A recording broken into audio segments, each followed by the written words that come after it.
actually think that, my children have really taught me a lot, just by being home and being as a family, just serving each other, showing kindness, showing love to each other, just the day-to-day life of living in a large family has changed, who I was. A very highly competitive person, growing up with lots of goals and career-mindedness and everything, to just slow down my pace of life, just the simple things in life. So in terms of, values, our main value is to love each other and to love your neighbours, to love yourself, to treat others with respect and kindness, and to be open-minded. Well, I hope that the values I've taught my children would be the same if they would have gone to school, but they haven't gone to school, so I've only ever taught them their values as a homeschool parent, I suppose, when they're small. Some of the important values in our household are caring for other people and trying to think about what life would be like for someone else. So taking yourself outside of your own experience and using your creative mind to visualise and empathise with other people's lives. So that extends to people with different abilities or people in different situations around the world. I also hope that I've taught them to not value commercialism, so not to be too caught up in the fleeting aspects of the economic world, so buying things seasonally and that sort of thing, and rather to value their family and their friends and their community and the environment more. The environment's another big value for our household, I think. Particularly, Z has taken that on, not so much Baxter, but not that he's really bad for the environment or anything, but Z is more passionate about it.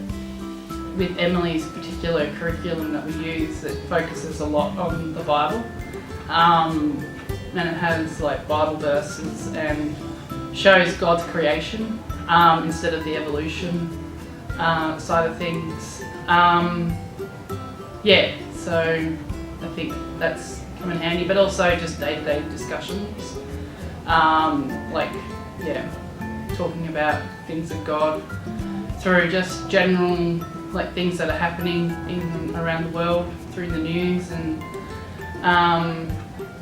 and just sort of, instead of bringing it to a worldly sort of viewpoint, that you bring it back to God and show God's love through everything that you do. But I think mainly it's just about, it's not even about the curriculum through homeschooling, it's just about just talking, being able to talk about God in everyday circumstances and to show the workings of God, even just out for a walk in creation and just seeing how the trees are all part of a cycle that there is out there.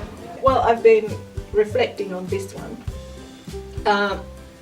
Every morning we negotiate how we will prioritise all of our tasks and duties and commitments for the day. One thing that I feel I've taught Marnie through homeschooling is how to do that, how to prioritise what's important on a daily basis in an increasingly complex world. We have so many opportunities sometimes that we need to prioritise, what's important, and we have to state what's important to us. Sometimes we'll decide, all right, we need to finish this project, we've got this deadline, and we just totally do it for the whole day just to meet a deadline because we've decided that that's important to do. Or we might decide, we've made a commitment to this activity, we're going to follow it through. And so there's another important value about following through your commitments. Sometimes it's about someone needs our help, something's come up, and that's more important than anything. And so everything's put aside and we focus on helping or whatever it might be, And I don't think you get those choices if you go to school. because I think school, you know, You just have a timetable and you just follow it. You don't make any decisions of when you do stuff, how long you do stuff, yes, and what to prioritise. and therein lies, I think, freedom for us to take responsibility for what's important for us. I think as homeschoolers, our values are implicit. I mean, the fact that you are taking the time to homeschool, taking the time to be with your children and be interested in what they're doing and make choices about what they're doing, that you are demonstrating that you value that time, that you value your children, that you value family life. And the other word that comes to me is responsibility, taking responsibility for your children and their education rather than passing that over to someone else, passing that over to government. We can exercise power in all situations, and that's important to remember, that we're not powerless.